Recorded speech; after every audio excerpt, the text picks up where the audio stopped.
구원 상담 8번 결심 욥기 42장 1절 말씀. 욥이 여호와께 대답하여 가로되 하나님께서 욥에게 폭풍 가운데 찾아오셔서 욥을 세워놓고 집중적으로 말씀하셨는데 욥이 하나님의 말씀을 듣고 어떻게 변화됐는지 볼까요? 욥기 42장 2절 말씀. 주께서는 무소불능하시오며 무슨 경영이든지 못 이루실 것이 없는 줄 아오니. 무소불능은 무엇이든지 못하는 일이 없는 것을 말해요. 주님께서는 못하시는 일이 없으시다는 것을 이제 저는 알았습니다. 주님의 계획은 어김없이 이루어진다는 것도 저는 깨달았습니다. 욥의 이 고백은 한마디로 하나님의 실력을 맛봤다는 거지요. 여러분도 하나님의 실력을 한번 맛보고 싶으세요? 아니지요. 하나님의 실력을 한번 맛본 사람은 어떻게 하나요? 알아서 납작 엎드리지요. 경상도 말로 마카 스그리 모두 엎드리라는 뜻이에요. 욥이 하나님의 실력을 맛보고 어떻게 했는지 한번 볼까요? 욥기 42장 3절 말씀. 무지한 말로 이치를 가리는 자가 누구니이까. 내가 스스로 깨달을 수 없는 일을 말하였고 스스로 알 수 없고 헤아리기 어려운 일을 말하였나이다. 무식한 말로 주님의 뜻을 흐리게 하는 자가 바로 저였습니다. 내가 이해할 수도 없고 알 수도 없는 어려운 일을 말했습니다. 욥의 이 고백은 다른 복음에 중독된 자들이 반드시 해야 할 고백이에요. 다른 복음을 참 복음인 줄 알고 잘못 믿은 것을 고백해야겠지요. 자신의 이 믿음으로는 지옥으로 뚝 떨어질 수밖에 없기 때문에 반드시 깨달아야 돼요. 욥이 몸에 난 피부병으로 고통이 심할 때에 친구들이 먼 곳에서 병문안을 왔었지요. 친구들이 욥이 받는 고통을 보고 7주야를 땅에 앉아 서로 아무 말도 못할 정도였어요. 여러분은 7일 동안 밤낮으로 이렇게 앉아 있을 수 있어요? 못하지요? 욥이 당하는 고통이 너무나 심각해서 친구들이 7일 밤낮으로 말을 못했어요. 욥이 자기가 태어난 생일을 저주하면서 자기의 의를 말하기 시작하니까 친구들도 입을 열어서 돌아가면서 욥이 왜 이런 몹쓸병에 걸렸는지 한마디씩 했어요. 네가 죄를 지었으니까 하나님께 벌을 받은 거라고 친구들이 말하니까 욥은 끝까지 그 말에 지지 않았었는데 욥이 하나님을 직접 만나 뵙고 말씀을 듣고 난 후에 이렇게 고백을 했어요. 무지하고 깨달을 수 없는 일을 말했고 알 수 없고 헤아르기 어려운 말을 했습니다.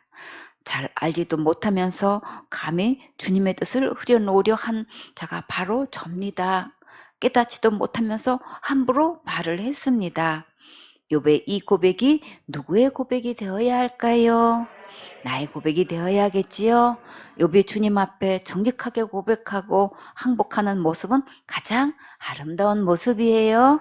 시편 7편 10절에 나의 방패는 마음이 정직한 자를 구원하시는 하나님께 있도다.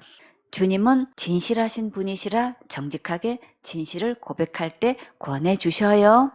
시편 11편 7절에 여호와는 의로우사 의로운 일을 좋아하시나니 정직한 자는 그 얼굴을 배우리로다. 의를 좋아하시는 하나님을 만나려면 하나님 앞에서 정직해야 뵐 수 있어요. 우리도 욥처럼 하나님을 만나면 소망이 있어요.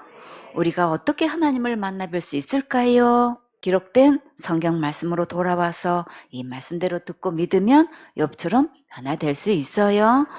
욥기 42장 4절 말씀. 내가 말하겠사오니 주여 들으시고 내가 주께 묻겠사오니 주여 내게 알게 하옵소서. 우리가 모르는 것은 주님께 지혜를 구하면 우리가 알아들을 수 있도록 깨닫게 해주셔요. 야고보서 1장 5절에 너희 중에 누구든지 지혜가 부족하거든 모든 사람에게 후히 주시고 꾸짖지 아니하시는 하나님께 구하라. 그리하면 주시리라. 범사에 하나님께 지혜를 구하면 그런 것도 모르냐고 야단치지 않으시고 알아들을 수 있도록 깨닫게 해주시니까 항상 예수님께 지혜를 구하세요. 욥기 42장 5절 말씀. 내가 주께 대하여 귀로 듣기만 하였sap더니 이제는 눈으로 주를 배움나이다. 욥은 주님에 대해 소문으로 듣기만 했는데 이제는 눈으로 직접 주를 뵙게 되었어요. 욥이 눈으로 주님을 직접 뵙고 난 후에 어떻게 달라졌을까요? 욥기 42장 6절 말씀. 그러므로 내가 스스로 하나고 티끌과 재 가운데서 회개하나이다. 욥은 이제 자기 주장을 거두고 티끌과 잿더미 위에 앉아서 회개했어요. 여러분도 요처럼 이렇게 고백할 수 있어요? 내가 가진 모든 내가 알고 있는 모든 것, 내가 주장하고 살아왔던 모든 것이 하나님 앞에서 티끌과 재밖에 되지 않는다고 욥처럼 고백하세요. 예레미야 17장 9절에 만물보다 거짓되고 심히 부패한 것은 마음이라 누가 능히 이를 알리오마는. 이런 마음으로는 아무것도 할 수 없지요. 감사하게도 욥은 많은 고난을 통해서 하나님을 만나게 되었고 자신의 모습을 바르게 깨닫게 되었어요.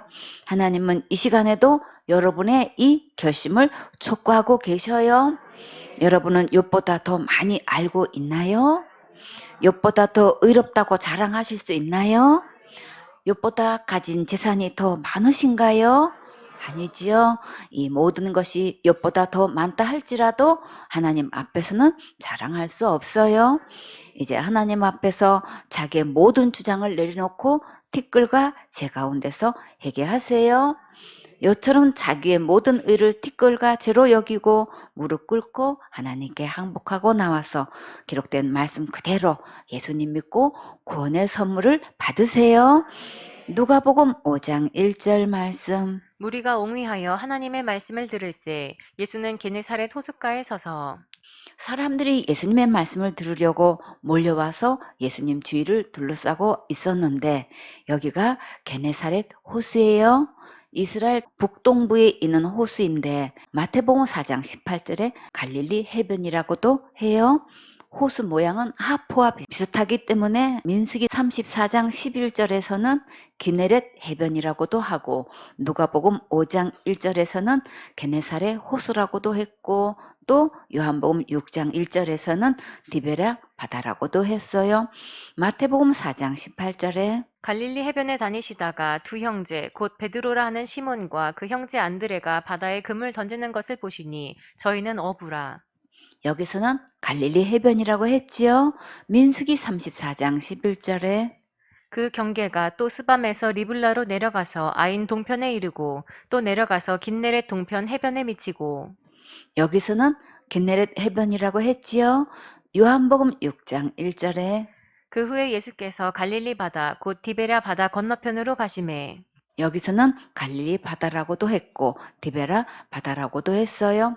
하프를 히브리어로 키누로라고 하고 바다는 얌이라고 하는데 헬라어로 번역하는 과정에서 바다 또는 호수로 명칭이 달라졌대요. 얌의 뜻은 많은 물들이 모여 있는 것을 의미하기도 해서 바다나 호수로 번역해도 무관하다고 해요. 갈릴리 호수에서 강풍이 부는 이유를 혹시 아시나요? 일반적으로 호수이기 때문에 파도가 없을 것이라고 우리는 생각하지요. 해발 2814m인 헐몬산에서 내려오는 차가운 바람과 또 서쪽 지중해에서 오는 바람이 만나게 되어 해질녘쯤 갈릴리 호수에는 큰 파도가 일어난대요. 그래서 갈릴리 호수는 어디서 물이 공급될까요? 헐몬산에서 물이 내려와 모여서 갈릴리 호수를 채우고 남으로 흘러 요단강을 이루고 또 흘러서 사해까지 가서 끝이 나는데 물이 빠져나가는 갈릴리 바다는 고갈되지 않지만 물이 빠져나가지 않은 사해는 계속해서 고갈되어서 정부에서 계속 물을 쏟아붓는데요. 정말 우리는 상상도 못하는 일이지요.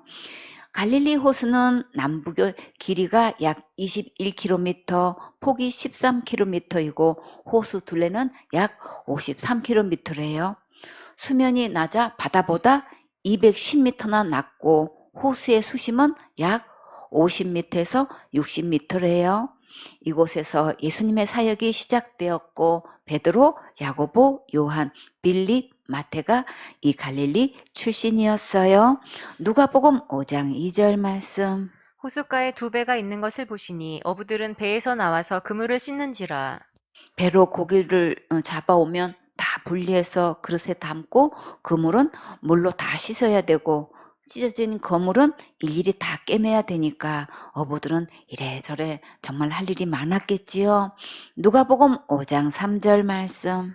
예수께서 한 배에 오르시니 그 배는 시몬의 배라. 육지에서 조금 뛰기를 청하시고 앉으사 배에서 무리를 가르치시더니 사람들이 예수님의 말씀을 들으려고 점점 몰려오니까 예수님께서 시몬의 배를 빌려 그 배에 앉으셔서 말씀을 전하게 되었어요. 예수님의 말씀을 듣는 이 무리는 정말 너무나 행복했겠지요. 세상 어디 가도 들을 수 없는 이 생명의 말씀을 들을 때 시간 가는 줄도 몰랐겠지요.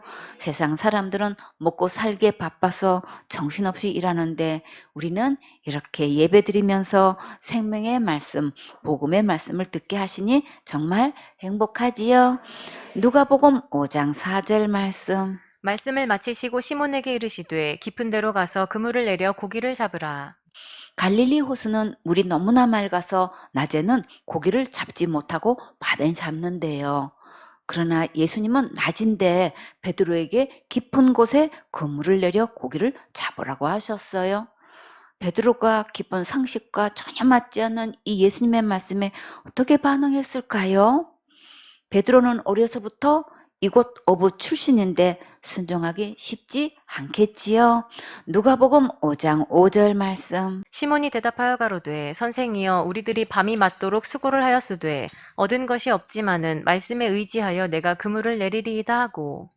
베드로는 예수님의 말씀을 의지하고 그물을 내리겠다고 결심했어요.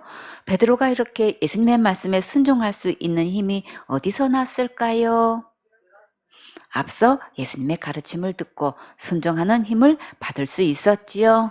우리도 예배드리면 말씀대로 순종할 수 있는 힘을 얻을 수 있어요. 무에서 유를 창조하시는 전능하신 하나님을 여러분도 믿으세요? 믿으면 기적이 일어나요. 베드로가 비록 피곤하지만 예수님의 말씀을 듣고 즉시 순종했어요. 과연 베드로에게 어떤 기적이 일어났을까요? 누가복음 5장 6절 말씀. 그리한즉 고기를 애운 것이 심히 많아 그물이 찢어지는지라. 베드로는 밤새도록 한 마리도 못 잡았는데 어떻게 대낮에 이렇게 만선이 되어 그물이 찢어지도록 잡혔을까요? 전능하신 하나님께서 베드로에게 실력을 보여주시려고 정말 무에서 유를 창조하셨지요. 누가복음 5장 7절 말씀. 이에 다른 배에 있는 동물을 손짓하여 와서 도와달라 하니 저희가 와서 두 배의 채움에 잠기게 되었더라. 한 배의 만선도 아니고 두 배의 만선은 베드로에게는 정말 놀라운 일이겠지요. 얼마나 고기가 많이 잡혔으면 두 배가 잠길 정도로 되었을까요? 정말 예수님의 실력은 대단하시지요. 이 기적을 보고 베드로는 어떤 변화가 왔을까요? 누가복음 5장 8절 말씀. 시몬 베드로가 이를 보고 예수의 무릎 아래 엎드려 가로되 주여 나를 떠나소서 나는 죄인이로소이다 하니 베드로가 5절에는 선생이여 우리들이 밤이 맞도록 수고를 하였으되 얻은 것이 없지만은 말씀에 의지하여 내가 그물을 내리리이다 하고 선생이라고 호칭했는데 베드로가 예수님께서 하신 일을 보고 이제는 누구로 보였나요? 하나님으로 보였지요. 이것은 하나님이 아니시고는 사람의 힘으로는 도저히 할 수 없다는 것을 어부 출신 베드로는 너무나 잘 알지요. 베드로는 거룩하신 예수님의 무릎 아래 엎드려 자신이 죄인이라고 고백했어요. 근데 베드로는 왜 예수님께 자기를 떠나달라고 했을까요? 하나님 앞에서 자신의 죄가 비춰지니까 너무나 두렵고 떨려서 죽을 것만 같았겠지요. 우리도 베드로처럼 하나님 앞에서 죄인인 나를 볼 수 있어야 돼요. 지옥 갈 수밖에 없는 죄인이라는 것을 깨닫고 예수님의 이름 앞에 무릎 꿇고 진정으로 고백해야겠지요. 만약에 지금 살아있을 때 죄인이라고 고백하지 않으면 결국 죽어서 예수님 앞에서 반드시 무릎 꿇고 고백하게 돼요. 그러나 그때는 고백하고도 지옥에 가기 때문에 기회가 더 이상 없어요. 그러니까 지금 결심하고 고백하세요. 빌립보서 2장 9절에 이러므로 하나님이 그를 지극히 높여 모든 이름 위에 뛰어난 이름을 주사 하늘에 있는 자들과 땅에 있는 자들과 땅 아래에 있는 자들로 모든 무릎을 예수의 이름에 꿇게 하시고 모든 입으로 예수 그리스도를 주라 시인하여 하나님 아버지께 영광을 돌리게 하셨느니라. 예수님의 이름 앞에 무릎을 꿇는다는 것은 지옥 갈 모든 죄를 영원히 용서해 주신 것을 믿는다는 뜻이에요. 저는 지옥 갈 수밖에 없는 죄인입니다 하고 베드로처럼 고백하세요. 누가복음 5장 9절 말씀. 이는 자기와 및 함께 있는 모든 사람이 고기 잡힌 것을 인하여 놀라고 누구보다도 어부들은 대낮에 2배의 만선이 된 것에 놀랍지 않을 수가 없겠지요. 누가복음 5장 10절 말씀. 세베대의 아들로서 시몬의 동업자인 야고보와 요한도 놀랐습니다. 예수께서 시몬에게 일러 가라사대 무서워 말라 이제 후로는 내가 사람을 취하리라 하시니 베드로와 야고보, 요한도 어려서부터 어부 출신으로 잔뼈가 굵은 자들인데 밤새도록 고기를 잡으러 다녔어도 한 마리도 잡지 못했지만 예수님께서 시킨 대로 고기를 잡으러 나갔더니 2배가 만선이 되어 돌아왔어요. 예수님은 베드로에게 정말 놀랍고 멋지게 하나님의 실력을 보여주셨지요. 예수님께서 베드로에게 왜 이런 기적을 보여주셨을까요?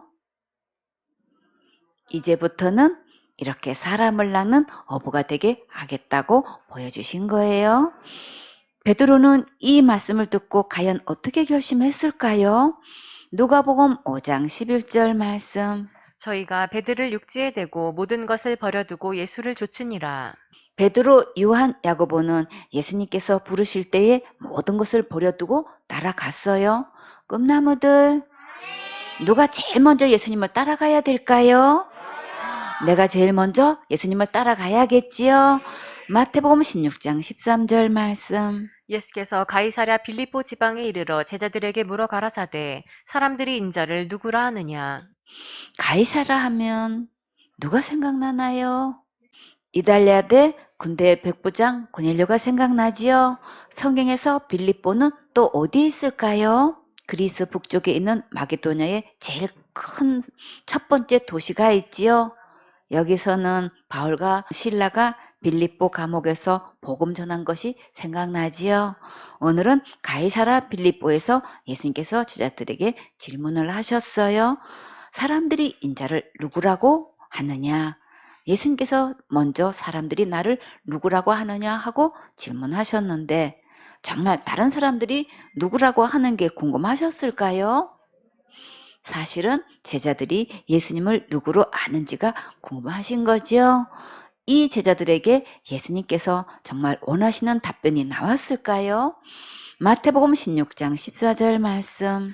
가로되 더러는 침례 요한 더러는 엘리야 어떤 이는 예레미야나 선지자 중에 하나라 하나이다. 성경에서 누가 예수님을 침례 요한이라고 했는지 생각나세요? 분봉왕 헤롯이 그랬지요.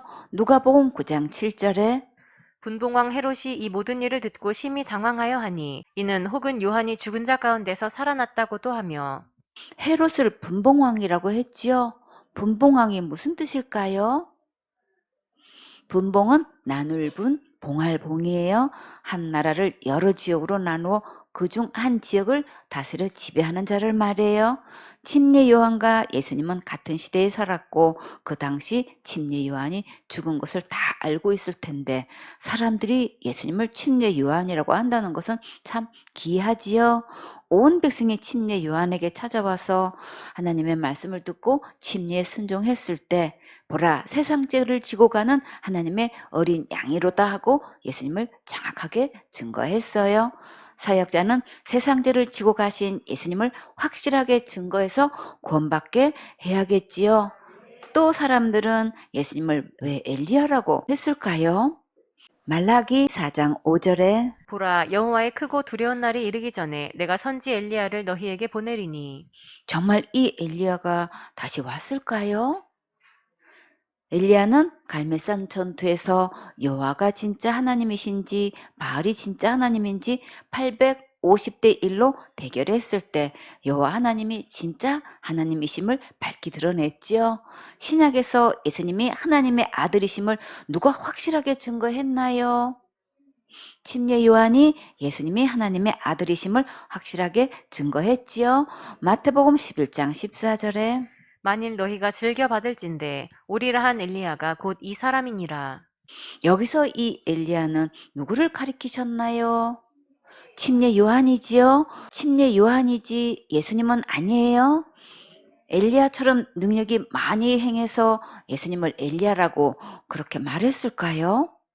엘리야와 같이 큰 능력을 받아서 많은 사람을 예수님께로 인도하여 구원받게 하는 사역자가 되었으면 정말 좋겠지요. 예레미야는 어떤 선지자로 불리고 있나요? 눈물의 선지자라고 불리고 있지요. 예레미야처럼 눈물로 기도하고 풍성한 사랑으로 돌봐주는 사역을 하면 좋겠지요.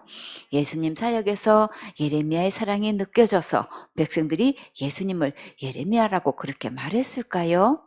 마태복음 21장 11절에 무리가 가로되 갈릴리 나사렛에서 나온 선지자 예수라 하니라.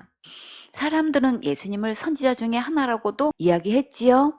근데 저들이 어떻게 느꼈고 어떻게 말하든 예수님의 관심은 어디에 있으셨나요? 제자들에게 있으셨지요. 그리고 또 누구에게 관심이 있으실까요? 곧 나에게 관심이 있으시지요. 마태복음 16장 15절 말씀. 가라사대 너희는 나를 누구라 하느냐. 각자 나에게 있어서 예수님은 누구신지 고백해 보세요. 예수님과의 관계가 곧 본인의 운명을 좌우해요. 마태복음 16장 16절 말씀. 시몬 베드로가 대답하여 가로되 주는 그리스도시요 살아계신 하나님의 아들이시니이다. 여러분도 베드로처럼 이렇게 고백할 수 있나요? 그러면 다 같이 고백해 볼까요? 주는 그리스도시요 살아계신 하나님의 아들이십니다. 아멘. 이 말씀이 믿어져서 이렇게 고백한 여러분은 가장 행복한 주인공이세요. 마태복음 16장 17절 말씀. 예수께서 대답하여 가라사대 바요나 시모나 내가 복이 있도다. 이를 내게 알게 한 이는 혈육이 아니요 하늘에 계신 내 아버지시니라. 바요나 시몬은 아람어예요. 바는 아들이고 요나는 요하난의 축소형으로 즉 요한을 말해요. 그럼 바요나 시모나는 요한의 아들 시몬아란 뜻이 되겠지요. 주는 그리스도시요 살아계신 하나님의 아들이시라고 고백하는 자는 복이 있는 자예요. 이 세상에서 예수님께서 네가 복이 있다고 말씀하신 사람은 베드로밖에 없을까요? 여러분도 베드로처럼 복이 있는 자가 되었습니까? 또 어떤 사람이 가장 행복한 사람인지 한번 볼까요?